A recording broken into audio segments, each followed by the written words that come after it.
चलिए, स्वागत है आप सभी का फिर से इस वीडियो में। और आज हम लोग देखेंगे क्या? आज हम लोग देखेंगे मॉडर्न इंडिया में साइंस एंड टेक का डेवलपमेंट।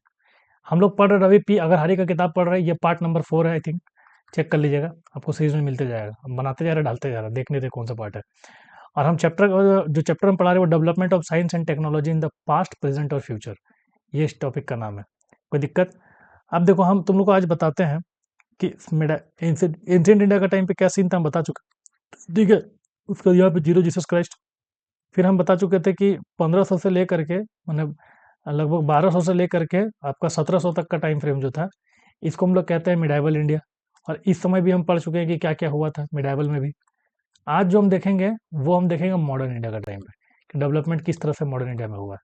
और 1700 के बाद से लेकर के 1700 से लेकर के 1947 तक का क्या डेवलपमेंट रहा है, इसको हम पूरा अच्छा तरीके से समझेंगे। कोई दिक्कत है? तो चलिए हम लोग शुरू करते हैं। मतलब 19 इसको समझने के लिए ना, मतलब यहाँ से लेकर के मॉडर्न टाइम में आपको थोड़ा सा हम और डिटेल में समझाना चाहेंगे। थोड़ा सा इसको देखो ध्यान से, ठीक है। देखो क्या होता है। Pandit Jawaharlal Nehru first prime minister of India initiate various reform to promote higher education. जब भारत हम लोग आजाद हुआ ना, कब? 1947 में। तो सबसे पहले हम लोग का देश का प्राइम मिनिस्टर कौन बने? नेहरू जी। तो नेहरू जी जो है ना, वो पहला प्राइम मिनिस्टर बने। और उन्होंने बहुत सारा प्रमोट मतलब रिफॉर्म्स किया, प्रमोट किया हायर एजुकेशन को in the field of science and technology. मतलब साइंस एंड टेक्नोलॉजी में इनका बहुत योगदान है। ठीक है।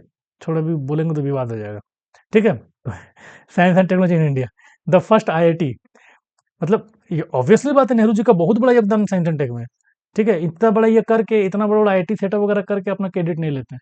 लेकिन क्या बोलेंगे, छोड़ो। द फर्स्ट, समझदार के लिए इशारा काफ़ी है। हर कोई जुबान से कहना ज़रूरी नहीं होता, वरना श्री कृष्ण एक बांसुरी का दम पे पूरा महाभारत नहीं करा दिए होते। कोई बात नहीं। अब देखो ध्यान से, आईआईटी आईएसएम जो है, सॉरी आईएसएम बोल रहे, IIT Indian institute of technology, जो कि 1951 में आपका स्टेब्लिश हुआ था खड़गपुर में, वेस्ट बंगाल में।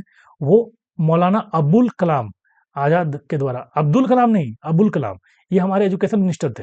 तो इनके द्वारा जो है वो क्या कहते हैं आपका, जो ये कॉलेज है, इंस्टीट्यूट है, आईआईटी जैसा खड़गपुर में इसका एस्टेब्लिशमेंट हुआ था। आईआईटी खड़गपुर बहुत फेमस है।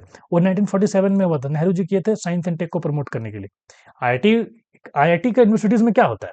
आईआईटी का यूनिवर्सिटीज़ में साइंस एंड टेक जो है उसका डेवलपमेंट होता है। यहाँ तक कि क्या बोलते हैं, जितने भी बड़े-बड़े इंस्टीट्यूट है, जैसे आईआईटी खड़गपुर है, आईआईटी रुड़की है या आईआईटी मद्रास है, वो लोग क्या करता है? सिविल इंजीनियर डिपार्टमेंट है या फिर कंप्यूटर साइंस है। Basically they are working as a resource. वो लोग एक तरह का रिसोर्स है जो कि साइंस एंड टेक का जो कंट्रीब्यूशन होता है उसमें डेवलपमेंट का पार्ट है बस। They are the part of that. ठीक है। तो आईआईटी वगैरह तो हो गया। The shortly established in Mumbai में था। उसके बाद धीरे-धीरे करके बम्बई में, कहाँ-कहाँ पे याद कीजिए। बम्बई में बनाए वो। ठीक है। आईआईटी बनाए, मद्रास में बनाए आईआईटी मद्रास, कानपुर में बना। ठीक है। उसके बाद दिल्ली में आईआईटी दिल्ली। तो ये सब जो है वो नेहरू जी के टाइम पे 1947 के टाइम पे बना था। इनका योगदान था साइंस एंड टेक में। Various achievement between 1947 1962। 47 से लेकर के 62 के बीच में बहुत सारा डेवलपमेंट हुआ था साइंस एंड टेक में। जिसमें से आपका कौन कौन सा है? फूड ग्रेन एरो 34 मिलियन मेट्रिक टन। मतलब जो हम लोग का जितना प्रोडक्शन हो रहा था फूड का, वो इंक्रीज होकर 34 मिलियन मेट्रिक टन हो गया था। मतलब 34 मिलियन मेट्रिक टन जो वो बढ़ गया था। ठीक है। Including capacity of power generation भी बढ़ गया था, कि पावर जनरेशन कैपेसिटी भी हम लोग बढ़ गया इस टाइम पे, यहाँ से यहाँ तक के। ठीक है। उसके बाद क्या लिखता है? Through 1979 million kilo watts and the overall increase of industry production 94% during this period.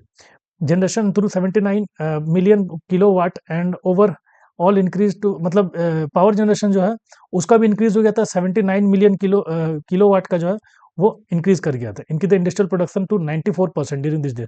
मतलब 79 मिलियन से लेकर के, मतलब ये जो बढ़ा 79 मिलियन मेट्रिक टन, ठीक है, sorry kilo watt, 79 million kilo watt जो बढ़ा, ये प्रोडक्शन 94% बढ़ा हम लोग का 1947 से लेकर के 62 तक। आप समझ रहे बात को हम क्या कहना चाह रहे हैं? इतना जो बढ़ा ना, ये 94% है। इतना ज्यादा इंक्रीजमेंट हुआ। Clear? Radio broadcasting in India was started 1927। अब याद कीजिए, इससे भी पहले चला जाइए, 1927 में, आज़ादी से पहले हम लोग का भारत में रेडियो ब्रॉडकास्टिंग जो है वो स्टार्ट हुआ था। ऑल इंडिया रेडियो जो बनाया गया था 1937 में। तो ये सब कहीं ना कहीं दर्शाया जाता है कि मॉडर्न इंडिया का टाइम पे हम टॉपिक क्या पढ़ रहे हैं? Modern India. और मॉडर्न इंडिया का टाइम कब से? तो बोलेगा सर आज़ादी के पहले आप कहाँ चल जा रहे हैं? अरे भाई, हम मॉडर्न इंडिया का टाइम पे देख रहे हैं। और मॉडर्न इंडिया का टाइम कब से है? मॉडर्न इंडिया का टाइम है आपका 1700 के बाद से ही लेकर के 1947 तक। इनफैक्ट उसके बाद भी 47 के बाद से भी आपका 2025 तक बोल सकते हैं आप, जितना भी डेवलपमेंट हुआ है, ठीक है। उसके बाद क्या लिखता है, इसी दौरान ना आपको एक चीज़ और दिखेगा, आकाशवाणी जो है जैसे all India radio group Akashvani the Tata group Tata consultancy service 1968। अब आप लोग टीसीएस का नाम सुने होंगे, मेरी एक फ्रेंड भी उसमें जॉब करती थी, अभी उनका शादी हो गया, मैं उनका नाम नहीं लेना चाहूँगा। वो बताती कि वो कंपनी जो है कितना ज़्यादा टीसीएस जो है जो टाटा कंपनी है, वो कंसल्टेंसी सर्विस में कितना नंबर 1 पे है, तो वो 1968 में बना था, सोच के देखिए। क्लियर? अब क्या लिखता है, Tata consultancy service in which was among the largest software production, मतलब उस टाइम पे और अभी भी इनफैक्ट वो लार्जेस्ट सॉफ्टवेयर प्रोडक्शन था वर्ल्ड का। तो ये देखिए साइंस एंड टेक्नोलॉजी में डेवलपमेंट, और कहता है कि कांग्रेस साइंस एंड टेक में किया क्या है, ठीक है।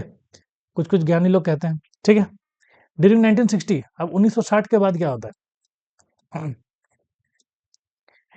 India relation with the Soviet Union help the Indian space ISRO to build up the Indian space programme. Indian relation with the Soviet, हम लोग का रिश्ता जो था ना सोवियत के साथ अच्छा था। अगर आप लोग वर्ल्ड हिस्ट्री पढ़े होंगे तो आपको पता होगा 1947 के बाद, स्पेशली 1945 के बाद पूरा दुनिया में कोल्ड वॉर स्टार्ट हो चुका था, जिसमें दो ब्लॉक्स बटा हुआ था। एक ब्लॉक था आपका सोवियत की तरफ, जो रसिया आज के डेट में, और दूसरा था आपका यूएसए की तरफ। तो हम लोग जो लीन थे ना, वो हम लोग लीन थे सोवियत की तरफ।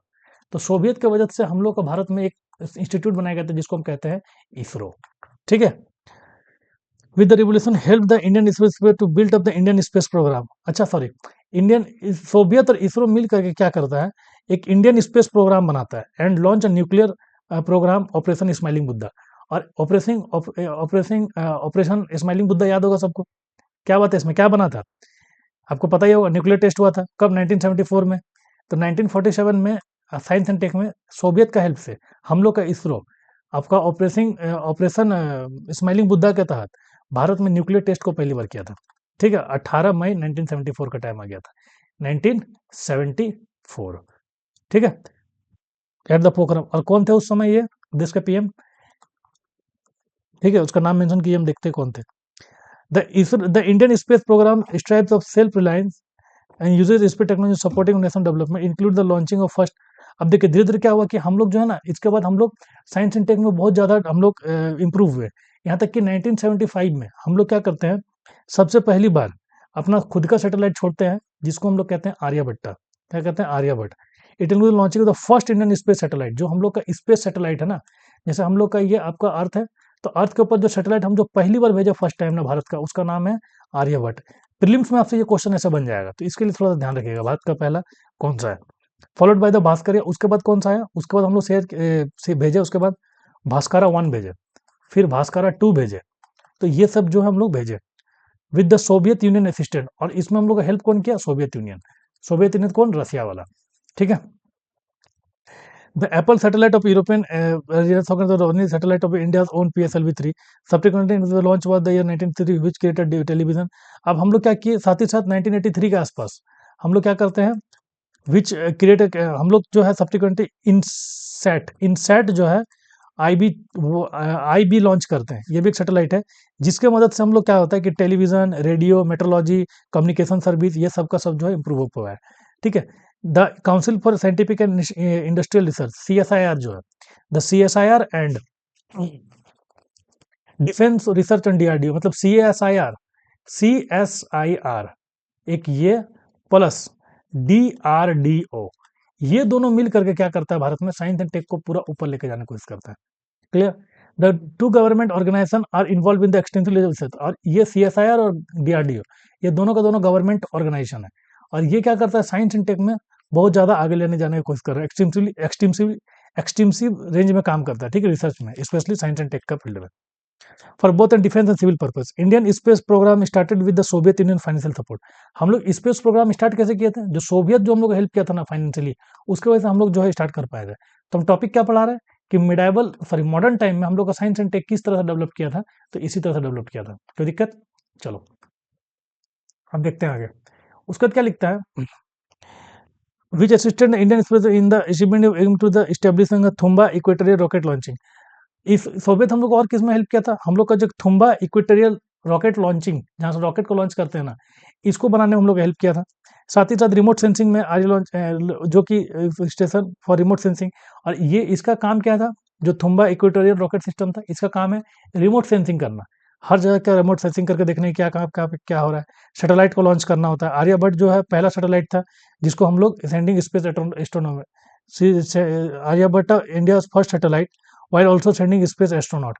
और हम लोग कुछ एस्ट्रोनॉट्स को भेजने की कोशिश कर रहे हैं अब स्पेस पे, और हम लोग सब भेजे हुए थे। ठीक है, चलिए सेकंड फेज। ये तो हुआ इसका फर्स्ट फेज। ये कब से कब तक हुआ बाबू? ये हुआ आपका 1967 से लेकर के 1967 से लेकर के 1987 तक, ये हुआ फर्स्ट फेज। अब सेकंड फेज, सॉरी, ये सेकंड फेज है। तो फर्स्ट फेज का हुआ 1947 से लेकर के 1967 तक, ये हुआ आपका फर्स्ट फेज।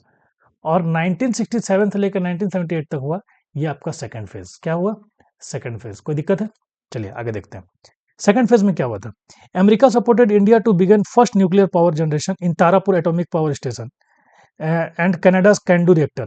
मतलब भारत में हम लोग का जो तारापुर एटॉमिक पावर सेंटर है ना, इसमें यूएसए जो है वो काफ़ी हेल्प किया था, और साथ ही साथ कनाडा का जो कैंडू रिएक्टर है उसको भी हेल्प करने में बहुत मदद किया था। इंडिया का green revolution bought India during 1960। हम लोग का ग्रीन रेवोल्यूशन कब आया? हरित क्रांति जिसको कहते हैं, जिसमें हम लोग का जो प्रोडक्शन है वो डबल हो गया था, खेती का प्रोडक्शन। तो ग्रीन रेवोल्यूशन के टाइम पे क्या लिखता है? The green bought India during 90 will lead to the production of high yield variety of seed using chemical fertiliser. Green revolution में केमिकल फर्टिलाइजर का बहुत काम है। फर्टिलाइजर आप जानते हैं ना, जो खेत में डाला जाता है, कौन कौन सा डाला जाता है? NPK, nitrogen, phosphorus, potassium, urea, ये सब जो डाला जाता है। तो ये हम लोग उसको बहुत ज़्यादा यूज करने लगे। The farmer belonging to the white growing area. अब भारत में अगर मोस्टली अगर आप देखिएगा तो फार्मर कहाँ पे जो बिलोंग करता है व्हीट ग्रोइंग का, तो वो आपका हरियाणा हो गया, पंजाब हो गया और यूपी हो गया। इस वाला एरिया में जो है ना, काफ़ी सारे जो लोग हैं वो आपका प्रोडक्शन करने लगे थे, खेती का जो प्रोडक्शन कर रहे थे वो बहुत ज़्यादा हो गया था। और इसके वजह से जो हम लोग को केमिकल मतलब ग्रीन रिवोल्यूशन हुआ और केमिकल फर्टिलाइजर है ना, तो ये जो हरियाणा, यूपी और इसका जो एरिया का जो मतलब लोग जो फार्मर लोग था ना, ये लोग का बहुत ज़्यादा प्रॉफिट हुआ। ठीक है, when the application of modern science and technology support, ठीक है, उस पर क्या लिखता है? इंडिया गवर्नमेंट, अच्छा कहाँ पढ़ रहे थे? The application of modern science and technology support the agriculture of flourish rapidly. The application of modern science and technology support the agriculture of flourish rapidly. तो एडवांस जो साइंस एंड टेक्नोलॉजी है, इसकी वजह से क्या हुआ, हम लोग को जो ग्रोथ हुआ इसमें आपको स्पेशली प्रोडक्शन फील्ड में, वो काफ़ी ज़्यादा इंप्रूव देखने को मिला। क्लियर? कोई दिक्कत है? The effort of the Indian council of research ICAR have played major civilisation cultivation of hydrocarbon most harvested technology. अब जो हम लोग का ICAR बना था, ICAR हम बताएं आपको, ICAR जो गवर्नमेंट का बॉडी है ना, वो क्या करता है? Indian council research agriculture and research, ये जो बॉडी है, ये HYV सीड्स पे काफ़ी ज़्यादा रिसर्च किया। ठीक है, और इसको अच्छे तरीके से फूड क्रॉप्स को हार्वेस्ट टेक्नोलॉजी का भी इन्वेंशन किया, हार्वेस्ट टेक्नोलॉजी और HYV सीड्स, जिसकी वजह से क्या हुआ, काफ़ी ज़्यादा डेवलपमेंट हमको देखने को मिला। This make India self dependent on maintaining the food buffer stock. अब इसकी वजह से क्या हुआ 1967 के 1987 तक, कि हम लोग का जो खुद का बफर स्टॉक था ना, ये काफ़ी अच्छा हो गया खाना का। मतलब हम लोग पहले भूखमरी का शिकार होते थे, लेकिन अब हम लोग क्या करने लगे, हम लोग स्टॉक में रखने लगे बफर के तौर पे अपना अनाज को। और उसी को क्या किया जाता है आज के डेट में, PDS सिस्टम, मतलब पब्लिक डिस्ट्रीब्यूट सिस्टम के हिसाब से मंथली मंथली लोगों को बांट दिया जाता है ताकि खराब ना हो। दो काम एक साथ हो गया, वेलफेयर भी हो गया और बफर स्टॉक भी बन गया। क्लियर? ये हुआ सेकंड फेज। थर्ड फेज कब से स्टार्ट होता है? थर्ड फेज स्टार्ट होता है 1987 से लेकर के अभी 2025 तक, ये होता है थर्ड फेज। ठीक है, क्या लगता है आपको और कौन कौन सा डेवलपमेंट हुआ है? जैसे कि बहुत सारा डेवलपमेंट हुआ, बताइए जरा कौन कौन सा डेवलपमेंट हुआ है 1987 के बाद से, कमेंट सेक्शन में बताओ। ये तो रिकॉर्डेड लेक्चर है, लाइव क्लास तो चल नहीं रहा। देखो, इन 1986 क्या लिखता है? The department of biotechnology research was established under the agency of ministry of science and technology. Department of biotechnology का एस्टेब्लिशमेंट होता है कहाँ पे? मिनिस्ट्री में। अगर आप लोग पढ़ेंगे तो आपको पता होगा, हम मतलब क्या पढ़ रहे हैं 1987 के बाद। अरे यार, वेरी बैड हैंड राइटिंग, मतलब लाइन सीधा नहीं खींच पाते, अभी तो इसमें अच्छा सा पकड़ बना नहीं है। ठीक है, देखो क्या लिखता है 1987 में, 1986 में हम लोग का मिनिस्ट्री होता है, जैसे मान लीजिए PM है, तो PM के साथ साथ अलग अलग मिनिस्ट्री मिलता है, रेलवे का मिनिस्ट्री, एग्रीकल्चर का मिनिस्ट्री, इस तरह के अलग अलग मिनिस्ट्री मिलता है। तो ministry of science and technology एक मिनिस्ट्री होता है जिसको हम लोग बोलते हैं ministry of science and technology. इसके अंदर एक डिपार्टमेंट बना, जिस डिपार्टमेंट का नाम था डिपार्टमेंट ऑफ बायोटेक्नोलॉजी। ठीक है, ये 87 के बाद का है, ये थर्ड फेज का हम बात कर रहे हैं। ठीक है, under the agency minister both the Indian government and the private sector could invest in the field of biotechnology for medical and agriculture application. मतलब इसमें प्राइवेट सेक्टर प्लस गवर्नमेंट दोनों साथ में मिलकर के आया, जिसको हम कह सकते हैं joint sector, joint venture sector. तो जिसमें दोनों मिलकर के साथ आया, और आने के बाद क्या किया, ये लोग काफ़ी सारा इन्वेस्टमेंट किया मेडिकल फील्ड में, एग्रीकल्चर एप्लीकेशन में, कि खेती बाड़ी कैसे सुधार सकते हैं, ये सब चीज़ में बहुत सारे लोग काम किए। Bangalore is know the technological capital of India. उसी के साथ साथ 1987 के बाद से जो हम लोग एक शहर है आपका बैंगलोर, कर्नाटक में जो बैंगलोर है, तो बैंगलोर को हम लोग आईटी सेक्टर के नाम से जाने जाने लगा। क्यों? क्योंकि यहाँ पे बहुत सारा जो है अलग अलग टेक्नोलॉजी डेवलपमेंट हुआ, स्पेशली कंप्यूटर सॉफ्टवेयर में। ठीक है। और बैंगलोर, चेन्नई और आपका हैदराबाद, ठीक है, बनना है इडली डोसा सांभर हैदराबाद, और यहाँ पे तीसरा हो गया आपका चेन्नई। ये तीनों का जो मिल करके हम इसको कहते हैं गोल्डन ट्रायंगल। ठीक है, गोल्डन ट्रायंगल ऑफ किसका? टेक्नोलॉजी का गोल्डन ट्रायंगल कहते हैं, ऑफ आईटी का, गोल्डन ट्रायंगल ऑफ आईटी। तो मान लीजिए आपसे प्रीलिम्स में ऐसा सवाल आ गया, गोल्डन ट्रायंगल ऑफ आईटी कहाँ से, तो आप बताइएगा कि आपका क्या बोलते हैं, बैंगलोर, चेन्नई और हैदराबाद, ये तीनों का जो ट्रायंगल बनता है इसको हम कहते हैं। Which constitute vertebrate are descent. ये क्या करता है, ये वर्टिब्रेट का मतलब देख लिखने का तरीका है, मतलब सर लिखे बड़ा जबरदस्त है किताब को। वर्टिब्रेट मतलब ये मेन रीढ़ का हड्डी है, जिससे हम लोग का भारत का R&D जो है, रिसर्च एंड डेवलपमेंट जो है वो ऊपर जा सका, स्पेशली साइंस इसका फील्ड में, आईटी का फील्ड में।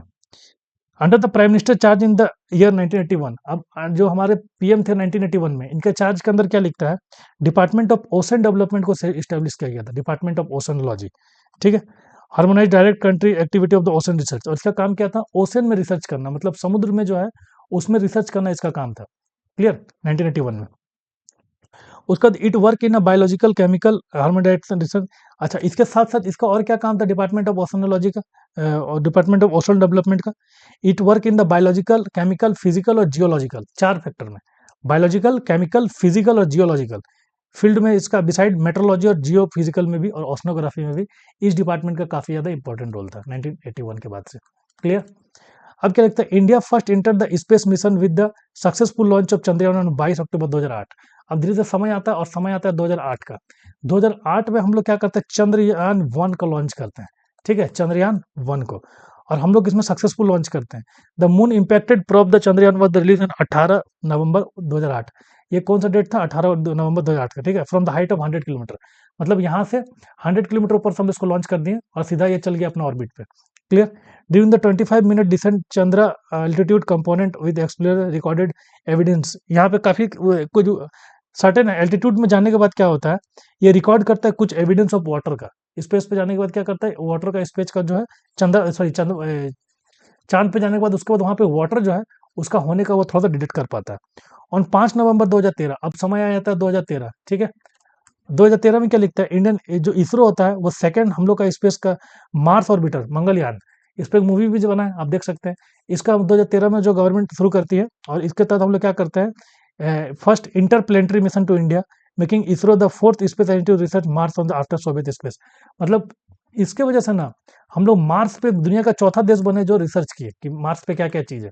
ठीक है, एंड यूरोपियन स्पेस एजेंसी, इसमें हमको मेरा मदद कौन किया था, हम लोग का सोवियत यूनियन, और साथ ही साथ नासा प्लस यूरोपियन का स्पेस एजेंसी। इनफैक्ट जो अभी चंद्रयान 3 भी गया था ना, उसमें भी फ्रांस से हम लोग कुछ हेल्प लिए थे, कुछ ब्राजील से, तो अलग अलग देश से हम लोग हेल्प लेकर किए थे। इतना बड़ा प्रोग्राम अकेले करना बड़ा मुश्किल है भारत के लिए स्पेशली, अभी नहीं फिलहाल, लेकिन इन फ्यूचर जरूर है। मतलब हम लोग इन फ्यूचर तो हम लोग कर सकते हैं। India is the first Asian nation to reach the orbit of the Mars and also the first nation to get the success in its first effort. मतलब मार्स का ऑर्बिट पे पहुंचने वाला पहला भारत जो है वो फर्स्ट टाइम में वो भारत है। क्लियर है? साले यहाँ फर्स्ट अटेम्प्ट में यूपीएससी प्रीलिम्स क्लियर नहीं होता है, और यहाँ पे ये मार्क्स पहुंच गई है। ठीक है, ऑन 2 जुलाई 2019 द, अब 2019 का समय आ गया 2019। ठीक है, 2019 में क्या लिखता है, 30 मीटर टेलीस्कोप TMT, मतलब 30 मीटर जो टेलीस्कोप जो वो बनाया गया रिसर्च करने के लिए, इन एंटिसिपेटिंग एस्ट्रोनॉमी ऑब्जर्वेशन। 2019 में 30 मीटर का एक टेलीस्कोप बनाया गया, जिस टेलीस्कोप से हम क्या करते हैं, प्लांट वगैरह का जो मूवमेंट है इसको हम लोग नोटिस करते हैं। ठीक है, extreme large telescope which is custard at the summit of Humayun USA near Hawaii island. मतलब अगर यूएसए को आप देखिएगा ना, तो यूएसए के आसपास एक एरिया है, यहाँ पे हवाई आइलैंड के आसपास इसको बनाया गया था पहली बार, मतलब बनाया गया है 2013 में। और इससे हम लोग क्या करेंगे, अर्थ को जो है वो स्टडी करेंगे और बाहर का, मतलब अर्थ में तो हम लोग खुद है, तो इसके बाहर का हम लोग स्टडी करेंगे क्या क्या चीज़ है। तो यहाँ पे एक बहुत बड़ा था 30 मीटर का टेलीस्कोप बनाया गया। ठीक है, and in going to plan the ultraviolet and mid fair of the sun there the government support from several nation. अब इसमें गवर्नमेंट का बहुत सारा गवर्नमेंट का सपोर्ट है, एक जो खाली भारत का नहीं, जिसमें कौन है, जापान है, यूएसए है, कनाडा है, चाइना है, इंडिया है, इस टेलीविजन को बनाने में, ठीक है। और ये कहाँ पे है, ऑटोरियस लाइक्लीहुड पे ऑपरेशन मुनाव काउ टिल 2024, ये 2024 तक जो है हम लोग का ये स्टार्ट भी हो चुका था, और अभी हम लोग 2025 में। तो अभी इसका क्या है अपडेट, ये थोड़ा सा आप लोग चेक कर लीजिए करंट अफेयर्स में, अब इसका अपडेट क्या है, बस दैट्स इट। अब जो है नेक्स्ट टॉपिक में हम बताएंगे Indian scientist and there contribution, और ये हम लोग का सिलेबस का पार्ट है, इसको बहुत अच्छा तरीके से सुनना, क्योंकि अब जो हम बताएंगे वो सिलेबस का पार्ट है, ओके। तो अगर आप लोग हमको सपोर्ट करना चाहते हैं तो इसको शेयर करें वीडियो को, और हम कुछ दिन कुछ वीडियो के बाद हम अपने बारकोड भी लगा देंगे, अगर फाइनेंशियली हेल्प कीजिएगा तो बेटर होगा, क्योंकि यही मेरा सोर्स ऑफ इनकम बनाएंगे हम, और आप लोग को पढ़ा भी रहे हैं और खुद भी हम तैयारी करते हैं। Thank you.